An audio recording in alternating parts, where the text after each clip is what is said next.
Le though born Phan Đình Khải in Hà Nam province, was a Vietnamese revolutionary, general, diplomat, and politician. He was awarded the Nobel Peace Prize jointly with United States Secretary of State Henry Kissinger in 1973, but he declined it. In 1930, though helped found the Indochinese Communist Party. French colonial authorities imprisoned him from 1930 to 1936 and again from 1939 to 1944.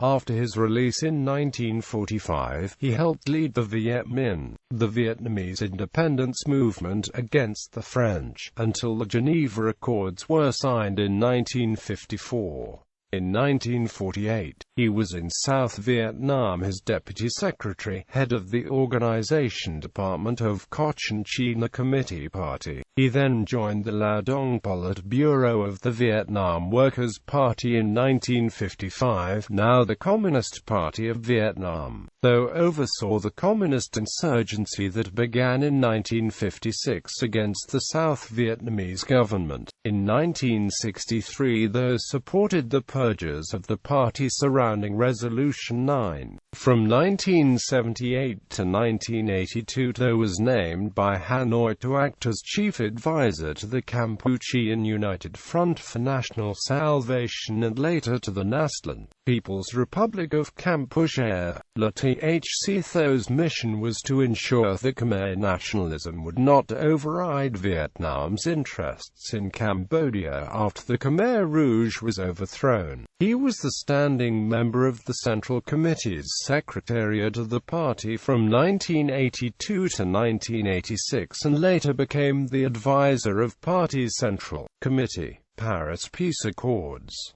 The United States actively joined the Vietnam War during the early 1960s. Several rounds of Paris peace talks were held between 1969 and 1973.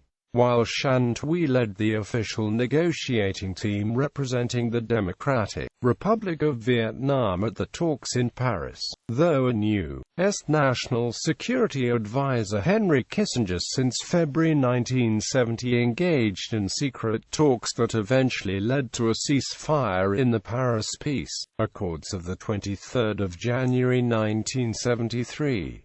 The basic history of the Accords included release of powers within 80 days, ceasefire to be monitored by the International Commission of Control and Supervision, free and democratic elections to be held in South Vietnam, U.S. aid to South Vietnam would continue, and North Vietnamese troops could remain in South Vietnam. While the 23rd of January is generally recognized as the enactment date of the peace accords, the talks continued out of necessity. Sporadic fighting continued in some regions.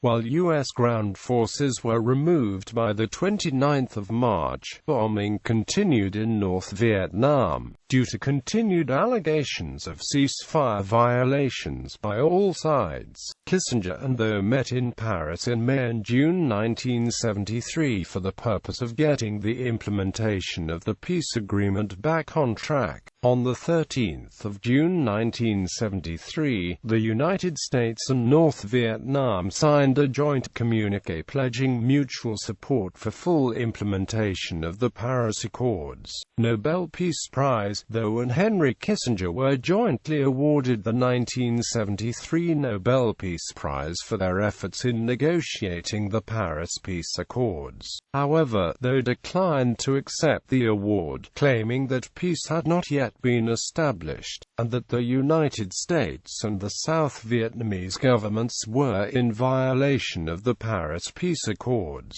However, since the signing of the Paris Agreement, the United States and the Saigon administration continue in grave violation of a number of key clauses of this agreement. The Saigon administration, aided and encouraged by the United States, continues its acts of war. Peace has not yet really been established in South Vietnam. In these circumstances it is impossible for me to accept the 1973 Nobel Prize for Peace which the committee has bestowed on me. Once the Paris Accord on Vietnam is respected, the arms are silenced and a real peace is established in South Vietnam, I will be able to consider accepting this prize. With my thanks to the Nobel Prize Committee, please accept, Madam, my sincere respects. The ceasefire would not last, with the war ending when Saigon fell in 1975 and North Vietnam captured South Vietnam.